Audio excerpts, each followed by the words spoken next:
Welcome back to another episode of The Hit. My name is James Layton, CEO and founder of Anderson James. This is the podcast where every single week I bring you a leader from our sector to discuss some of the biggest challenges in UK housing today. Today I was delighted to be joined by Jamie Ratcliff, Chief Community and Sustainability Officer at SNG. We talk about the merger that's recently gone through between Network Homes and Sovereign, what that means for the structure, the culture, the organisation in general, and how they're going to invest over £100 million into the communities. We also talk around EDI and how we're going to make organisations more diverse in the future and how we unlock diverse voices and allow people to speak and challenge the norm. I think you're going to enjoy this episode, and if you do, I'd ask that you like and subscribe. Jamie, welcome to the podcast. Hi, James. Good to be here. Looking forward to this. And if the conversation's anything like it was off camera, I'm sure it's going to be a good one. So as we always like to start, do you mind just by giving us an introduction to yourself for the listeners? Sure. Yeah. So I'm Jamie. I'm the Chief Communities and Sustainability Officer at SNG. I think I've got nearly 20 years experience in housing now.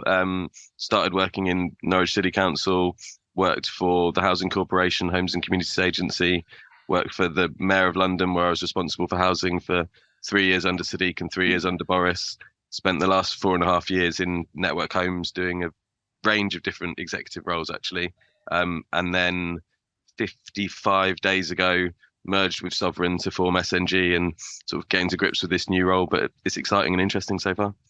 Amazing. Let's unpack that. But you very much live and breathe social housing, and as you said, worked in various organisations. But what initially brought you into the sector? What was the spark of why you came into the sector? Yeah, to like lots of people, I fell into it, and that might be something we pick up at a later stage because I don't think that's a bad thing at all. But my motive, I did a law degree in Norwich. Partly picked Norwich so I could go and watch football matches there. Didn't enjoy the first 2 years at all. Then I did a third year abroad in Belgium, an Erasmus year, and had a really interesting human rights professor there. And I liked sort of human rights of thinking about the impact of what you can do, but also some of the stories. And then when I went back to Norwich, there was another fantastic human rights professor who actually excitingly emailed me the day before yesterday, first time I'd spoke to him properly for 20 years. And that kind of sort of gave me a passion for human rights. He suggested a master's I could do in Venice in human rights, and I applied to that and got rejected because I didn't have personal experience of working in human rights. So to rectify that, I applied to the local council and got a job working with homeless people. And from that, a range of other opportunities came. I got offered a place on the Masters in the end, but decided what I was doing was too interesting. And so I did a part-time Masters in Public Administration, so like a public sector MBA instead. And yeah, have just enjoyed it a lot. I think the thing that drives me is that impact. I've got sort of 2 young children. My daughter's 9, my son's 7. They don't like me going to work that much. They prefer me to be at home, prefer me to be around all the time. And so to do that, I want to be doing something where, if it doesn't sound too cheesy, that kind of I'm making a difference, having some kind of positive impact on the world that they're going to come into. And I think in housing, you can do that. Like housing for me is the fundamental foundation for people being able to transform their own lives. And we've had a lot of discussions about that as sort of part of the setup of SNG, thinking about our corporate purpose. But one of our board members, I'll see if I can get it right, encapsulated it perfectly for me. And he said, if you've got a stable home, you can be the best version of yourself. If you can be the best version of yourself, you can look after your family. If you can look after your family, you can then go out and engage and contribute to your community, and do a whole load of other things in your rich life. And so I think that's what it is for me. It's a foundation, and people can then take responsibility for their lives and get on and do whatever they want. Yeah, it's a really nice way to put it. And I think from your perspective, how has that transitioned or evolved since you've been in the sector? So obviously that was the reason that you got into it, but how have you kept yourself engaged, and how have you made sure that passion and that underlying drive has remained? Yeah, I think somewhat through frequent change. And I think you need that to stay fresh. And I think so that first job in homelessness, I only did it for about 5 months before moving into initially the development team. And I think some of that was quite tough at first. And like it was I'd worked a little bit for a bank before, but kind of one of my first real jobs. And like some of the pressure there was quite big. And so learning different ways to cope with that. I think in retrospect, I've realized some of the things I didn't like about that were like basically your job was to try and say no to everybody coming through, not to give give them a duty, give them a home. But what I've realized in retrospect is actually every person you said yes to, you were effectively saying no to someone you didn't see who was on the waiting list. There's kind of two queues, one of homeless people, one of people on the waiting list. And so applying the rules correctly meant it was fair for the people coming through homelessness or the people on the waiting list. And I think that's an interesting principle that I talk about with other colleagues of the people you don't see. And if you like try and go above and beyond to help somebody, and quite often you muck that up as well if you haven't got the organization set up to do it, then actually all you're doing is depriving someone else of it. So I think there's a lesson there. I think I've sort of fizzed with lots of ideas, and I'm sort of quite creative, quite passionate, quite a lot of energy. I've been able to get through quite a lot of those, and some of them in different roles. I've sort of in my master's met this incredible guy called David Snowden, who runs something called Cognitive Edge. Done some work for the CIA and IBM around how you can turn stories into data. And in every job from Norwich, Housing Corporation, HCA, GLA, I tried to do some stuff with him. And when I got to Network, we actually managed to do some stuff in terms of resident engagement with some other housing associations. And he's getting some more traction across the sector now. A range of stuff in terms of how affordable home ownership products works. I did a lot of work with that in the Homes and Communities Agency, and then was able to implement it at the GLA. I think like my reflection that brought me to Network was at the GLA did a lot of quite big things, a lot of things that I was proud of, but actually seeing the people who are benefiting from it was a lot harder. And I was driving with my kids in Norwich, actually, past a row of houses that had been some garage sites that I'd sort of done the consultation on, helped sell the land to a housing association. And I kind of felt a link to it, like something of like, I helped do that. And I was sort of excitedly pointing out to my kids, they weren't interested at all. But I thought, there is something I missed there from being able to see that direct link. And so that was what made me come from the GLA to Network, to an organisation that's doing real stuff, and that I get to speak to the real people who are benefiting from things or not benefiting from things where we're mucking things up on a weekly basis. And that for me is incredibly empowering, motivating and exciting. Yeah. And I can see the passion like that you have for it. But how important has it been to have that breadth of experience? And secondly, like what's been the evolution in that 20 years you've been in the sector? Because you've obviously worked for Homes England, you've worked for local authorities, you've worked for regional housing associations and national. So how important's the breadth been for you in terms of seeing the whole picture rather than just seeing one point of view? Yeah, so I think I love learning. And so my parents are both teachers, and I think they instilled in me kind of an excitement for learning, but also a very clear desire that I didn't want to go anywhere near teaching myself.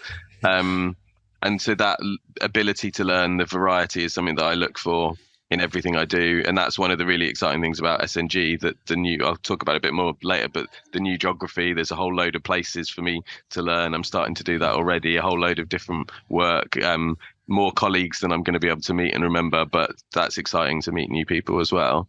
So regularly changing, doing different things. The longest role that I've done was at the GLA, where I was assistant director of housing for 6 years. But actually it changed quite a lot. So partly in the middle, there was a mayoral change and two mayors that worked quite differently, and the responsibilities changed quite a lot, and we were able to evolve and do different ideas. I think one of the other bit, as well as that sort of where's my tangible link to things I'm doing, the other bit I had was a backlog of all my ideas. I realized we'd done them all. And so there wasn't that weight of, I really want to get this done. And I'm sure I would have had new, but I thought, if I've done my backlog, I reckon that means it's time to move on. And yeah. And have you, one last reflection on that, over the 20 years when you came into the sector, you set out a clear vision of what you wanted to achieve. What's still left for you that you want to achieve? Because there's still obviously some burning desire in there. Yeah, so I think the bit that I'm really excited about from SNG, and that is something that has, I think, actually came up from my masters around community organizing, community empowering. So basically, people doing stuff for themselves is the most powerful way of things happening. And so I think through the SNG Community Foundation, one of our clear aims is how we can create that capacity in a place, and then it can be self-sustaining, and we don't need to be there anymore. And us not being there is actually a fantastic thing. And over time, that can go on and achieve a whole range of things. There might be people that copy them without any involvement from us at all, and there's other places we can then address another challenge. But yeah, there's a great book by someone called Hilary Cottam called Radical Help. And it's sort of like reimagining public services in a way that people take control for themselves. And once you do that, there's a whole range of other things that flow from it. Like looking back on my career, but one thing that I'm particularly proud of, even though it was a couple of fairly small interventions, was some land that Transport for London sold to a community land trust on Cable Street in East London. And the local vicar who was involved in that campaign, which also involved the local mosque and a whole load of people with other faiths or no faiths, wrote about it in The Guardian, of just the impact on people who were used to expecting the council to do something. Instead, they did something, they got a success, and all the other things they then wanted to do as a community and a group together. And I think, just unlocking some of that, how people can take control of their own lives themselves. Yeah, no, I agree. And what I really enjoy already from what you've said is that you still try and reconnect yourself to the purpose of why you came into it all those years ago. And I think as leaders, sometimes, me included, you sometimes get away because of the challenges and the day-to-day. You sometimes can get away from the fundamental help you're giving people on the front line. And I think that's important to reconnect. As we look today, I mean, exciting year for Network and Sovereign. I mean, did you say the merger went through 45 days ago, 46 days ago? 55 days, yeah. 55 so 1st days. of October. I'll be a stop. So in November, it's easy because you just add 31. Once we get into December, it's going to be harder. But yeah. So just talk us through that. So give us a bit of a helicopter overview of the business as it stands today now, post-merger. Yeah, so I think for me, probably the most important thing is we're an organisation that's focused on tackling housing need. And so as part of the strategic discussions we've been having with the board, with the executive, with senior leaders, the number we've been focused on is 130,000, which is the number of children currently living in temporary accommodation. And we're obviously not going to be able to click our fingers and solve that immediately, but just thinking through like the long-term impacts on those children, how difficult it is for them to learn, to have a stable place, to be able to go out and do all the things that children need to develop. What impact is that going to have on their life chances? So that's something that as a country we should be really focused on. We can't solve it all, but we can do a bit. And so we want to do as much as we can to address that. Overall, so we're very locally focused and focused on working differently in different places, kind of stretching from Hertford through London, focus in northwest London, down through Oxfordshire, Hampshire, Devon, Bristol, Wiltshire, and the Isle of Wight. So quite a large area, but recognizing that those are different places and we'll work in different ways in each of them. So that 82,000 homes in total, which I think makes us the 6th biggest housing association, but I think that local focus is quite different. The interesting thing with the merger is actually we didn't overlap geographically hardly at all. So it's only in Reading, where Network owned 5 shared ownership homes and Sovereign had, I think, 100 rented homes, and in Slough, where I think we both owned 10 shared ownership homes. But so operationally, actually, it's distinct. And that means that we can be very focused in terms of the integration activity on getting the enabling services, the rest of the organisation right, the people, processes, systems, data there to support the operations and the development, and then go into that, but also doing that in a way that enables difference and recognises that London and Plymouth are quite different. Yeah. And how have they gone about that from just a logistical standpoint, I suppose? So 46 days ago, I presume there's loads of work happened behind the scenes in that, but how do you align culture, vision, data and all those things? Because like you say, normally when an organisation merges, the stock is pretty much on top of each other, and therefore it does get a bit more challenging. But was this easier because there was no crossover in geographies, or was it harder? Yeah, so I'm definitely not complacent, and so I think we've got to the end of the beginning basically now of that. So to get to the first day, there was a whole load of regulatory things that we needed to do, particularly engagement with funding partners where we needed consents from lenders to grant that. Our finance teams worked incredibly well together to get all of those, but it was a vast amount of work, and some of it was quite tight in the end. Some things around like the branding of the organization, so a new logo which clearly draws on the previous two, putting those up so they were in the buildings from day one with some collateral and different things for people to feel like we're a common organization, new email addresses for everybody, being able to interact through Teams with each other. But that kind of gives you the first foundation, a sign that things have changed, that we're now in a different organization altogether. But the hard work starts from there. So there's a lot of different work streams looking at things, and but there's lots of people who are working really well together. And it's exciting, but it's going to take some time. And so we've set an ambition that we want it to be the best merger that the housing association sector's seen. I think that's not a particularly high bar because there are some that really haven't gone all that well. So I think kind of best by far. And part of that is by being quite reflective, trying to very much focus on taking the best of both organisations and be even better. And so like, one of the things for me that's quite exciting is there's sometimes the niggly little things that you probably never get around to changing. But actually through this process, if we can see neither of the ways that either other organisation did it before was good enough, then you've got the imperative to invent anew. Yeah, I like that. And you're right on the merger bar, and it's going to become more common, definitely, for me. And so we've got to raise the bar, and we've got to make it wholly a better experience for everyone involved. But clearly with any merger comes the opportunity to recarve and reshape roles. And I know you've had a new role, Chief Communities and Sustainability Officer. How did that come about, when, and I suppose kind of just give us the idea around the purpose of the role and what it's set out to achieve? Sure. Yeah. So I think as part of the merger, one of the things that we felt was important from day one was a common board. So there's a single board that covers the organisation, even though the operations and development are separate, and a single executive. And so my previous role in Network, I was executive director of people, partnerships and sustainability, but also for the last 6 months was doing technology and transformation as well. So a few bits, lots of different bits of the organisation.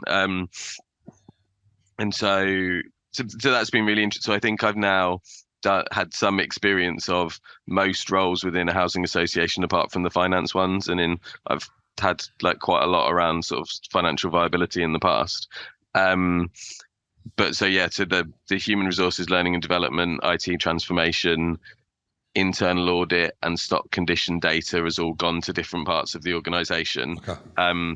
And so what my role is focused on is communications, external engagement, political engagements, the new SNG Community Foundation, which has got a headline aim at the moment of investing £100 million over the next 10 years in creating greater capacity in communities. So that kind of goes back to the community organising thing I was talking about. And I can come back to that in a little bit.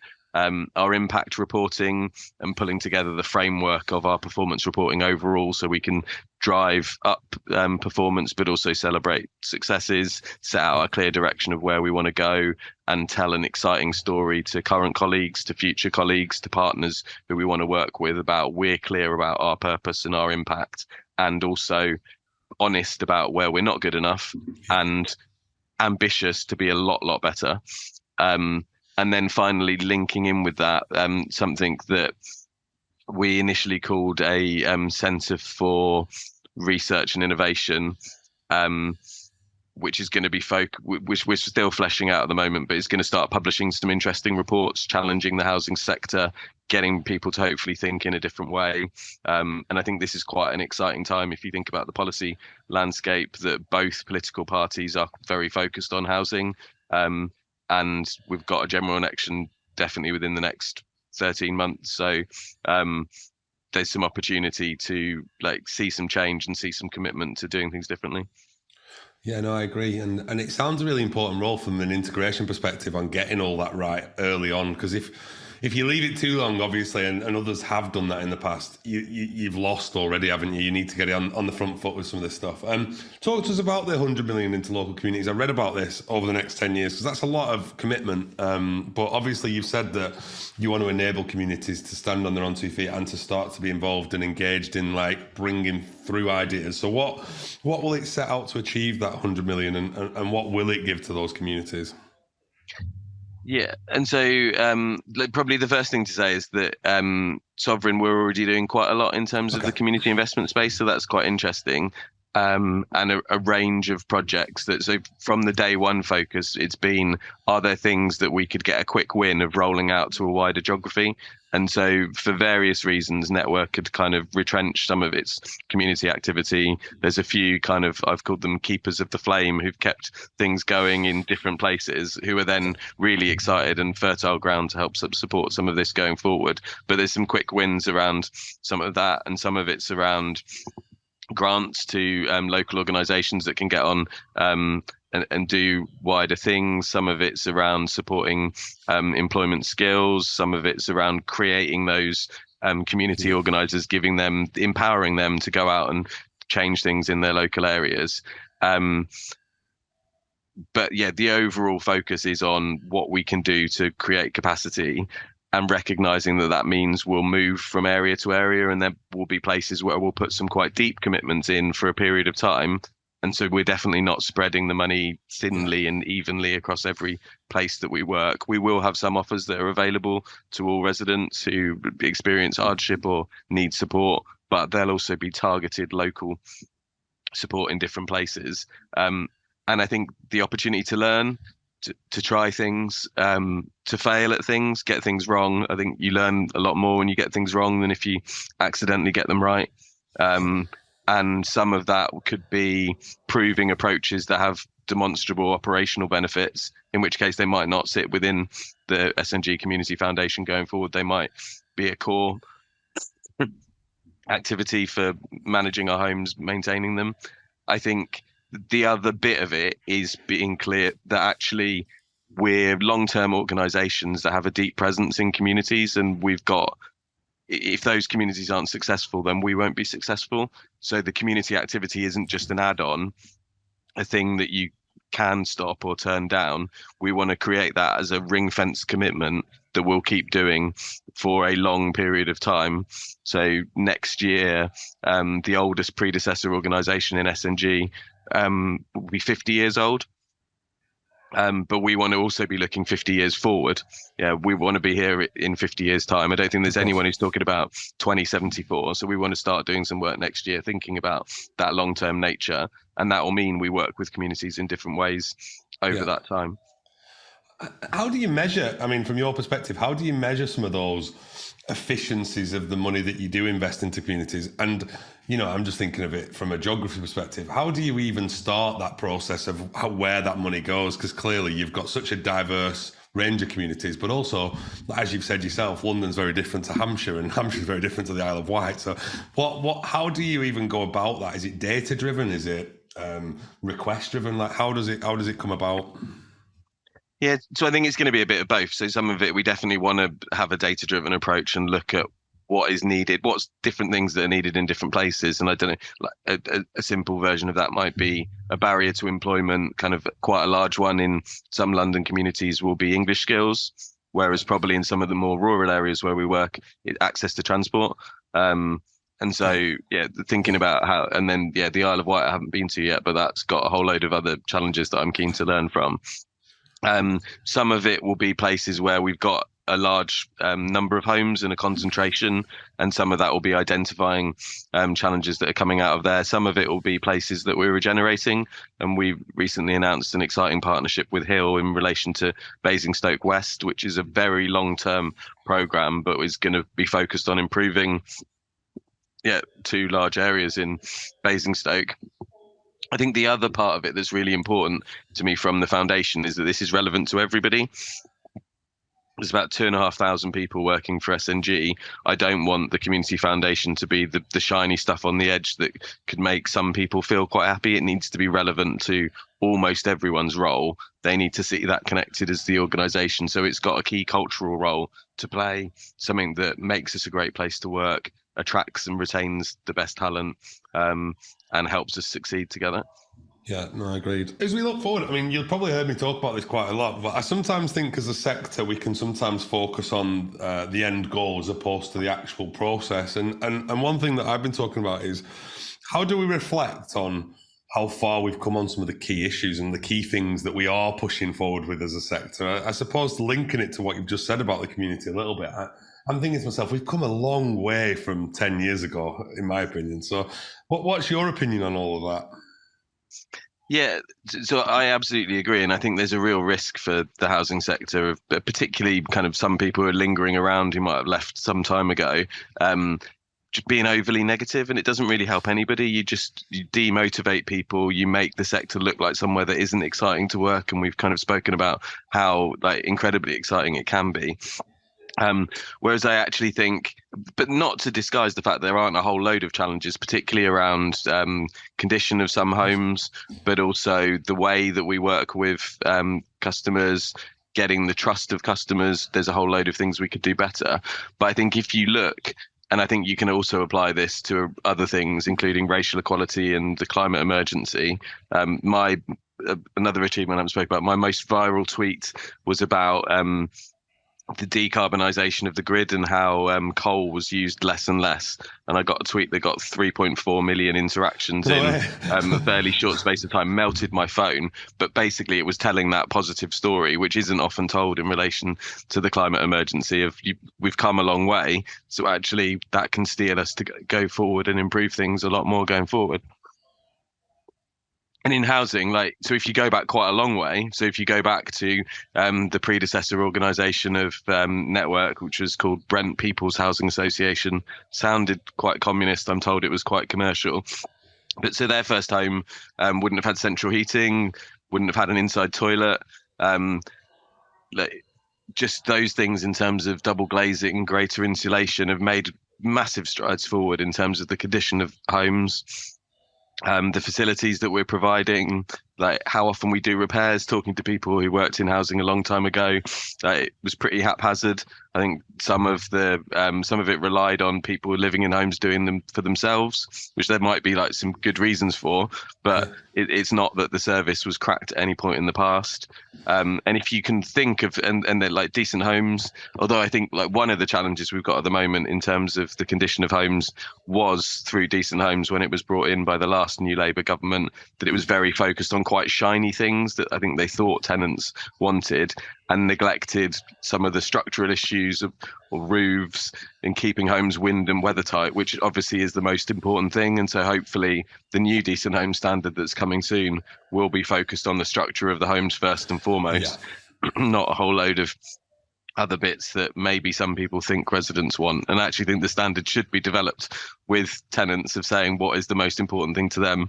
And you'd think definitely being warm and healthy in your home is number one. If your kitchen is a little bit older, most people would much prefer that compared to water dripping through their roof.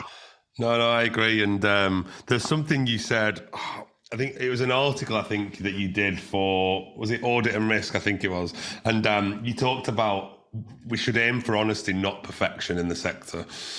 And I think sometimes the bravery of leaders to go and attack certain situations sometimes is the reason that we don't go for certain initiatives and certain things is because we want everything to be perfect. And I totally agree with you on the fact that if we're just honest that we're going to make mistakes, we could set ourselves out not to fail on every initiative that we bring forward. But can you just elaborate on what you meant? Because I'm interested to understand what your thoughts were when you said that. Yeah, no. So I think it's that, and I don't think our tenants expect us to be perfect. They know we're not perfect. Yeah, they experience our services all the time. So setting yourself up this will never happen again when something's gone wrong. Unless you're 100% sure it's not going to go wrong, which I would say you can never be. Yeah, then all you're doing is setting yourself up to fail. I think And there's something also about the law of diminishing returns, which is really important. And so if you think about a repair, it's actually quite a complex process, like of It however is. many components there are in a home, like and diagnosing what the problem is, like, and leaks particularly, that I'm sure lots of people just in their own home have experienced leaks. Finding where the water's come from is pretty hard. Water runs pretty dynamically, and it will find a gap which could be quite a long way from where it started. Um, and so some of it is challenging. But I think what tenants expect is, if things aren't right first time, then it's put right as soon as possible, and they're communicated with whilst it's going on. And so I actually think more focus on putting things wrong when they go wrong, in terms of particularly that communication, would lead to a much better result, much more trust from residents, than trying to design a perfect system which won't be perfect, and then when things go wrong they go spectacularly wrong. And I think there's an interesting parallel with the nuclear power industry, where, like, this might be slightly made up, but I'm going to go with it. I think to build a new nuclear power station in this country is 3 times the cost of it is in South Korea. And the reason for that is that we apply the very, very highest levels of checks, have like quadruple fail safes on everything. And obviously, like, nuclear power could be dangerous, but actually the risk of small things going wrong isn't catastrophic, but the cost of avoiding those small things going wrong is massive. And so instead, if we had the level of safety that they've got in South Korea, we could have 3 times the number of nuclear power stations, have much, much cheaper power for people, and avoid, I think this meant like 40,000 excess winter deaths every year. Like, wipe those out. That's a real human cost that Yeah. you're applying by just aiming for something that's close to perfection. No, I agree. I also think we shouldn't dumb down how difficult it is to do one repair. So then you look at that scaled across 82,000 properties. There's a lot of intrusion. You're going into someone's home, there's customer service, there's something could go wrong, wrong tools. It's actually quite a complicated subject matter, but we sometimes dumb it down. It should be really easy. I don't think it is easy, as you say. You just don't. You don't know what you don't know. Yeah, well, and to comparing it to like Amazon, which a lot of people like to do. So it's pretty simple putting something in a box and getting it to someone's home. So like that's like the very first bit of us getting an operative there with a whole load of things. But actually, Amazon aren't far from perfect. I lost my phone. Ordered a screen protector and a new thing for it the other day. After a couple of days, they emailed me going, "We're not really sure where this is. You can wait for a few days, or you can get a refund by pressing this button." Yeah. So they mucked it up, but they make it very simple for me to resolve by just pressing one button, and they've now given me the 20 quid back for it. And so that's all right with me. Hopefully the new stuff comes today and my phone will be protected. But yeah, put it right easily when it goes wrong. And they're not Yeah. guaranteeing every single parcel will get to you at this time. No, and everyone's obsessed with Amazon, but it's actually door to door, right? So they just leave everything on my porch, whatever it is, and they don't have to come into my house. It's such a difficult situation to logistically manage. But the other thing I really want to make sure we covered, because something we've spoke about on camera, is how do we create inclusive cultures and environments where people are proud to work? And I want to focus on this a little bit, because we talked off camera. My worry for the sector is that we'll focus on certain things for a period of time, and then we'll have to move. I don't think we do. I think we should be better at managing multiple things across our organisations, and not saying, yeah, well, we had to now focus on net zero carbon, so we forgot about this subject matter. But the one for me that I want to fix and not stop talking till, and I'm never going to stop talking till it is fixed, is how do we create better inclusive organisations? Where do you stand, and how do we start to look at how we can create these environments? Yeah, well, so I guess firstly, I completely agree that large organizations can focus on multiple things at once. Like small organizations can focus on multiple things at once, and should do. And there's not an idea that you have one priority that runs through everything. We can't afford to shift it. And diversity is one of those things that I think we'll always need to be working at. That I've done a lot of it in various different roles. And I think I think the fundamental bit is it's not something that just you work on the side of your desk. It needs to be part of everything you do. And I think, like, for me, the driver on that is like better decisions. And so I think everybody can understand that if you have a load of people that think in the same way with the same experience, and someone comes up with an idea, other people are probably going to think it's right because it's the kind of idea that fits with their perspective. And I think most people would see it probably won't be a brilliant idea if it hasn't been tested by people coming at it from a different point of view, from that kind of creative tension that you get where people challenge. And so for me, that's what we're really, I think, being really focused on how you create that.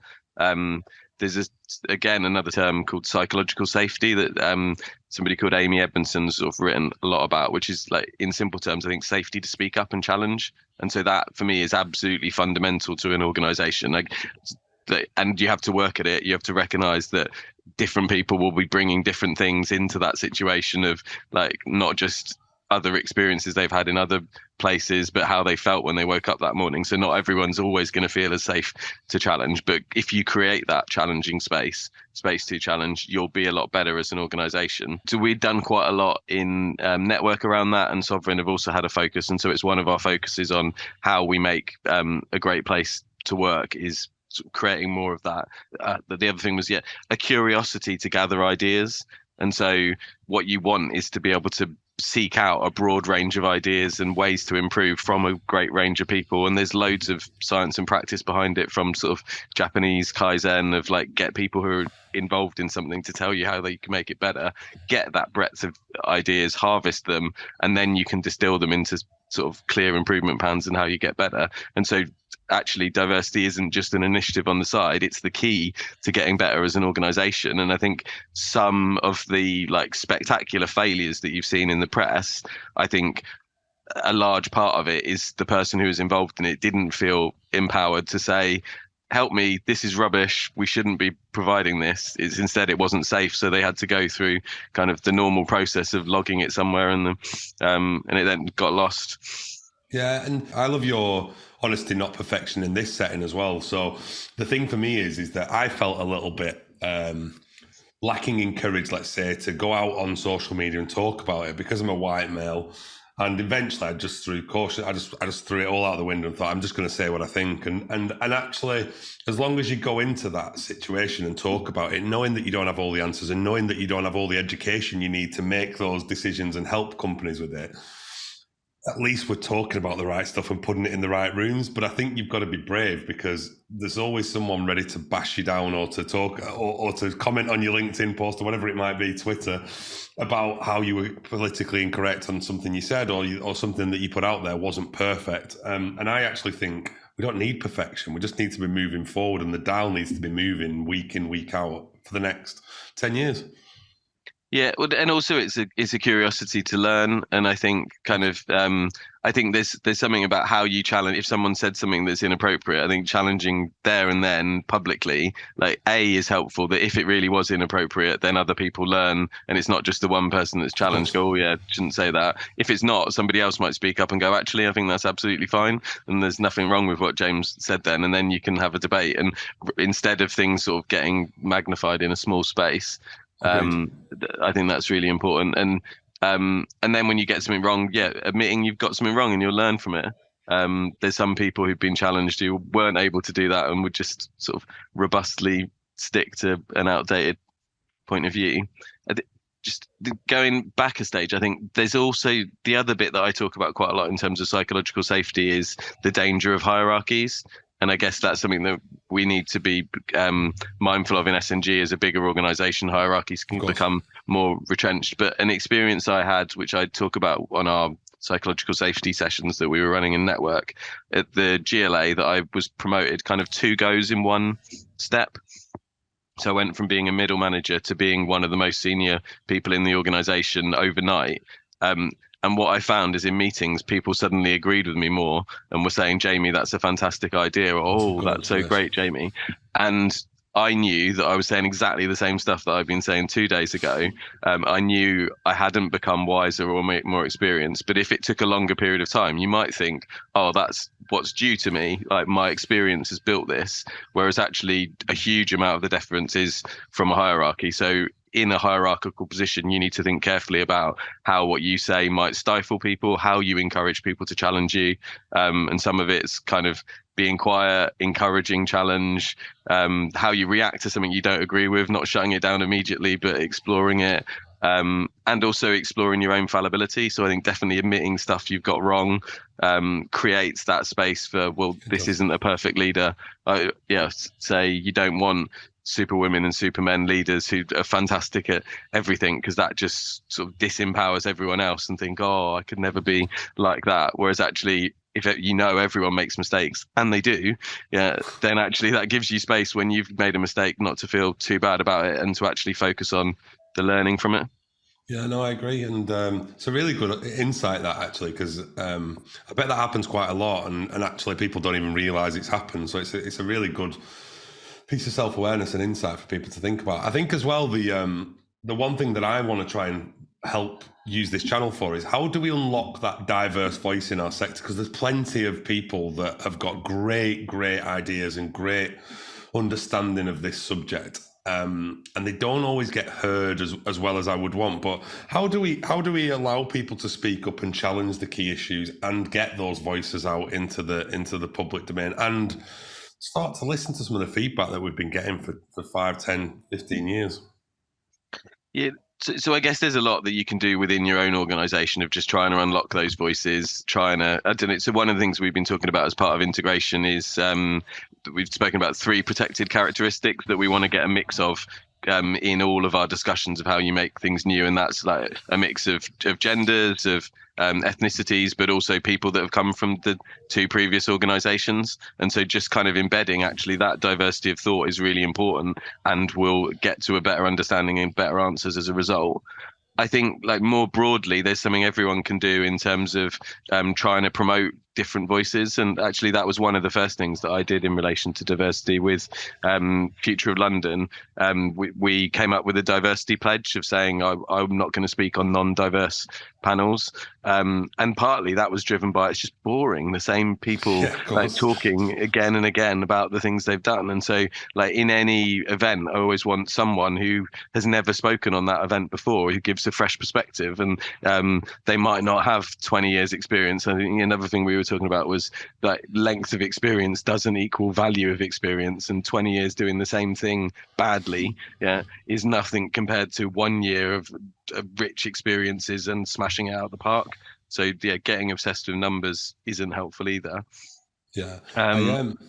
I also think on that point as well, from yours, we've been encouraging companies that we're working with at the moment to really challenge themselves on interview panels and interviews, and getting more diverse ideas and thoughts into those panels. And it's not a level thing. It's not you need a director. It's just get more ideas. Like, what are you seeing? How are you feeling? And what sort of things? Because it starts actually from a much earlier point for me, actually, some of this diversity stuff. Because unless we start to change the job descriptions, I mean, I hate job descriptions, but unless we start changing that archaic way where we say you've got to have 8 years experience and you've got to be able to have worked in this function for this amount of time, I don't actually think we're going to solve the diversity issue from a recruitment perspective. And therefore, we're going to close the door to 85% of the market that don't exist in our current world or sphere.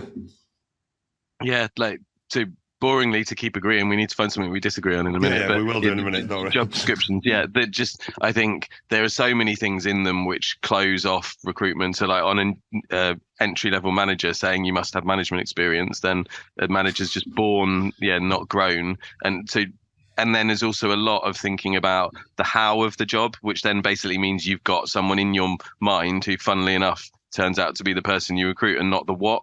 And so what you want to think is, what is this role needs to achieve? And for me, that's kind of the fundamental of the job description, and the how will be different, and you can then be open to it.